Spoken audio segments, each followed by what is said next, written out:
Halo semua, kali ini saya akan mempresentasikan materi mengenai tantangan mengelola manajemen waktu pada karyawan CV Banyan Internasional untuk mata kuliah Manajemen Sumber Daya Manusia. Apa itu manajemen waktu? CV Banyan Internasional merupakan perusahaan ekspor manufaktur souvenir dan handicraft yang berlokasi di Jalan Raya Mas, Banjar, Batananca, Ubud, Gianyar, Bali. Total karyawan yang dimiliki saat ini berjumlah 115 orang.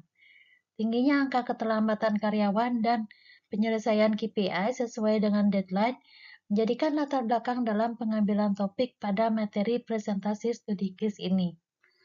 Sehingga perlu dilakukan evaluasi mengenai kemampuan karyawan dalam melakukan manajemen waktu. Berikut merupakan pengertian manajemen waktu. Yang pertama, menurut Atkinson, yaitu manajemen waktu adalah suatu jenis keterampilan yang berkaitan dengan berbagai bentuk upaya dan tindakan individu yang dilakukan dengan terencana agar seseorang mampu memanfaatkan waktu sebaik mungkin. Menurut Akram, manajemen waktu adalah kemampuan menggunakan waktu dengan efektif dan efisien untuk memperoleh manfaat yang maksimal. Menurut Davidson, manajemen waktu adalah sebuah cara untuk memanfaatkan waktu dengan sebaik mungkin, di mana seseorang bisa menyelesaikan pekerjaan dengan cepat dan cerdas.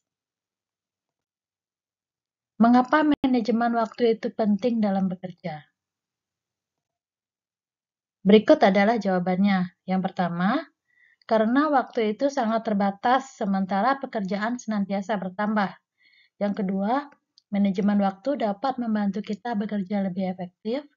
Yang ketiga, dapat menjauhkan kita dari stres karena semua sudah terkontrol dan kita akan menjadi lebih produktif. Bagaimana cara kita membuat manajemen waktu? Jawabannya adalah dengan cara menentukan skala prioritas.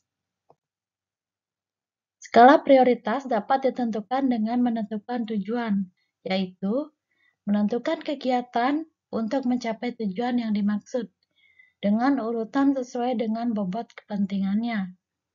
Contohnya, kegiatan yang dapat kita lakukan olahraga, makan, mandi, tidur, dan berdoa.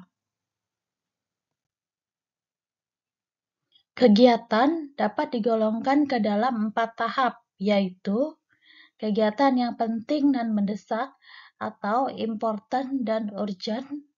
Yang kedua, kegiatan yang penting tetapi tidak mendesak atau important but not urgent. Kemudian, kegiatan yang mendesak tetapi tidak penting atau urgent but not important.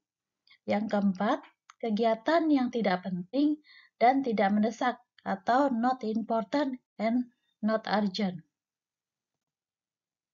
Berikut susunan urutan prioritas dalam pekerjaan. Yang pertama, harus dikerjakan. Yang kedua, sebaiknya dikerjakan. Yang ketiga, menyenangkan dikerjakan. Dan yang keempat, belum perlu dikerjakan. Dapat dilihat pada tabel berikut ini. Susunan angka-angka untuk skala prioritasnya. Kemampuan karyawan dalam melakukan manajemen waktu yang baik merupakan salah satu solusi untuk case yang sedang terjadi pada CV Banyan Internasional. Berikut merupakan data persentase kehadiran karyawan pada tahun 2023. Yang pertama yaitu pada bulan Januari, kedua Februari, ketiga Maret, dan keempat April. Dapat kita lihat angkanya di sini selalu semakin naik setiap bulannya.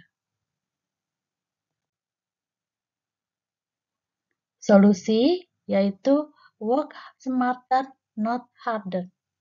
Dapat kita lihat di sini untuk tabel-tabel yang dapat kita buat agar kita dapat menyesuaikan kegiatan yang dapat kita prioritaskan. Kesimpulan, dengan mengetahui mana kegiatan yang penting dan mendesak atau important dan urgent, maka diharapkan para karyawan dapat mendahulukan pekerjaan sesuai dengan deadline yang telah ditentukan. Karyawan diharapkan dapat menjadi lebih disiplin dalam mengatur waktu, sehingga angka persentase keterlambatan dan absensi bekerja menjadi menurun. Ketiga, diharapkan semua KPI karyawan dapat tercapai sesuai dengan target yang telah diberikan, sehingga penilaian karyawan semakin baik.